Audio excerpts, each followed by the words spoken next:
Այգեձորն ու Չինարին բացահայտում են այն, ինչ իշխանությունները խուսափում են խոսել, ինչն է խանգարում այս համայնքներին խաղաղ ապրել։ Այսօր թուրքերը մի 88 հեկտար առնվազն հեկտրել են, իրենց դիրքերը ամրապնդել իրենց համար, այսօր մեր Չինարի այգեձոր տարածքը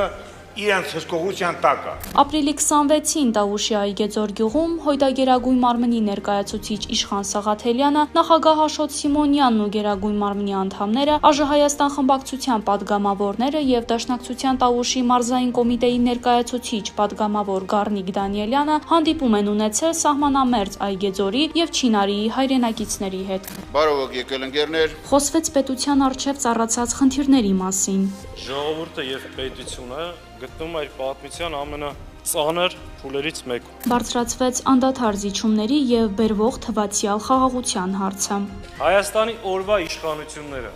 Հայաստանի տարածքային ամբողջականությունը պաշտպանելու, մեր քաղաքացիների անվտանգությունը ապահովելու փոխարեն առաջնորդվում մեկ պարզ բանաձևով։ Զիջենք այնքան, ինչև կբավարարվի թշնամին եւ կլինի խաղաղություն։ Կարճ, եթե ասենք, այս իշխանությունը հրաժարվել է սահմանադրության իր հիմնական գործառույթից։ Պաշտպանել երկրի տարածքային ամբողջականությունը եւ մեր քաղաքացիների անվտանգությունը։ Բաց եւ անկաշկանդ քննարկման ընթացքում այգեձորցիները արտահայտեցին իրենց մտահոգությունները։ Ես որպես Հայաստանի Հանրապետության քաղաքացի մտահոգված եմ նախ եւ առաջ իմ ժողովրդի ու երկրի ճակատագրով։ Եվ այստեղ նստածները ես որ շատերին եմ ճանաչում նույն ձևի նման են։ Ես գիտեմ մի բան, որ յուրաքանչյուր երկրի ղեկավարի գլխավոր գործը հիմնական ֆունկցիա երկրի սահմանների եւ ժողովրդի անվտանգության ապահովումը։ 7 տարվա մեջ ես մեր ղեկավարը իր գործը չարեց։ Գնաց կախիչներ պոկեց, սարավեն արավ եւ նույն ձևի շարունակում է։ 7 տարվա մեջ մի բան չսովորեց։ Այգեձորցի մանկավարժի համար առավել մտահոգիչ է երկրի իշխանության վարքագիծը։ Երբ ինքը եթերում հայտարարում է, որ ասֆալտին կփռեն, բարձուրները կլիզեն, պատերով կտամ, մուրճը ձեռքին ասում է գլուխները կջարդեն, ես մանկավարժ եմ եղել երկար տարիներ։ Եվ գիտեմ, որ այն մանկահասակ երեխան առաջի դասարանցին 10 տարեկան, 15 տարեկան, որի մտածելակերպը նոր է ձևավորվում, ասում է երկրի ղեկավարը եթե ես բան ասում, ես կարամ իմ ուսուցչին էլ ասեմ, այդ նույն բառերը, իմ ծնողին էլ, կողքին էլ, մեծահասակին էլ, ընկերոջս էլ, նույնիսկ մի անգամ նայում է երեխեք իրար հետ խաղ են անում, 7 թե 8 տարեկան մի երեխա ասում է, որ նիկոլ չես։ Պատմաբանը մտահոգված էր նաև իշխանության կողմից Դաշնակցությանը վարկաբեկող քաղաքականության շուրջ, որին ի պատասխան Իշխան Սաղաթելյանը նշեց. Դրանք ինչքան խորանում են դավաճանության մեջ,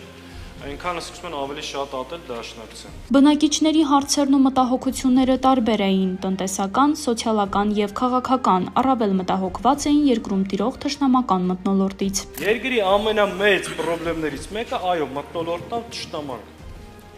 Այս մարդիկ եկել են իշխանության, հենց առաջի քայլը հասարակությանը բաժանելն սևերի եւ սպիտակների, նախկինների նորերի։ Ժողովրդի եւ երկրի ճակատագրի մասին է մտածում այգեձորցի պատմաբանը, իշխանության սխալների մասին մեծ ցավով է խոսում։ Մեր կառավարության սխալի հետևանքով կարճ կորցրինք, հիմա էլ նույն սխալի հետևանքով մենք կորցրինք նաև Արցախ։ Վատ է զգում իշխանության փոխարեն, իսկ լուծումը տեսնում է իշխանափոխությունից հետո։ Սի հայտարարություններ եմ լսում երկրի ղեկավարի եւ իշխանության պատգամավորների կողմից, որ ինձ վատ եմ զգում, չեմ հավատում։ Եվ նման դեպքում ինձ թվում է, որ ամենաճիշտը կլինի, որպես իշխանությունը հրաժարական տա,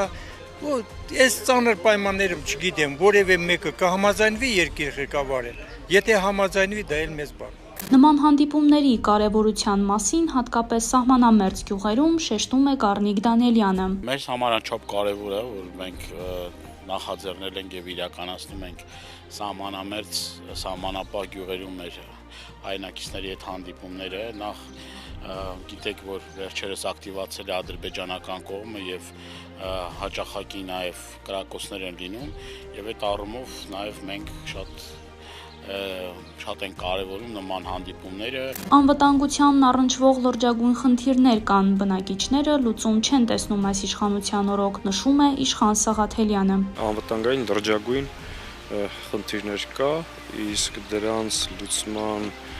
հնարավորություն առնվազն այս իշխանության պարագայում արդյոք չեն տեսնում ու դրա բոլոր հիմքերը կան։